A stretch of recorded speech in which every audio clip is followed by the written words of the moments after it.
میرے حضور نے ارشاد فرمایا ہر شے کا ایک دل ہوتا ہے اور قرآن مجید کا دل سورہ یاسین ہے۔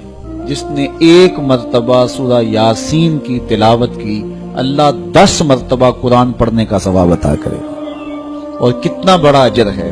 آپ ایک سال میں بھی شاید 10 قرآن مجید نہ ختم کر سکیں، اور سورہ یاسین پڑھیں تو 10 مرتبہ قرآن مجید پڑھنے کا ثواب نصیب ہوگا۔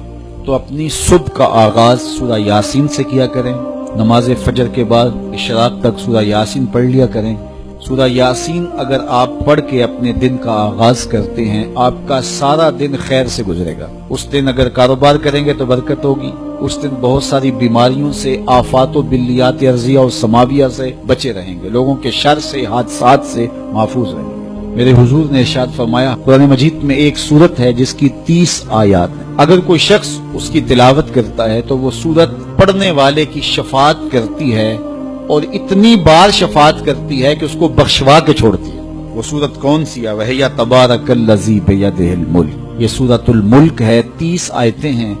جو شخص اس کی تلاوت کرے یہ اتنی بار سفارش اللہ کی بارگاہ میں کرتی ہے کہ اپنے پڑھنے والے کو بخشوا کے چھوڑتی ہے۔ تو اپنے دن کا آغاز سورہ یاسین سے کریں اور اپنی شب کا آغاز سورہ ملک سے کریں۔ سونے سے پہلے سورہ ملک کی تلاوت ضرور کر لیں، تو انشاءاللہ اس سے رات برکت سے گزرے گی۔ جس نے ایک دن میں 100 مرتبہ سبحان اللہ و بحمدہ پڑھا، کتنی مرتبہ؟ 100 مرتبہ کیا پڑھا؟ سبحان اللہ و بحمدہ، فرمایا کہ اس کے گناہ سمندر کی جھاگ کے برابر بھی ہوں تو اللہ معاف فرما دے گا۔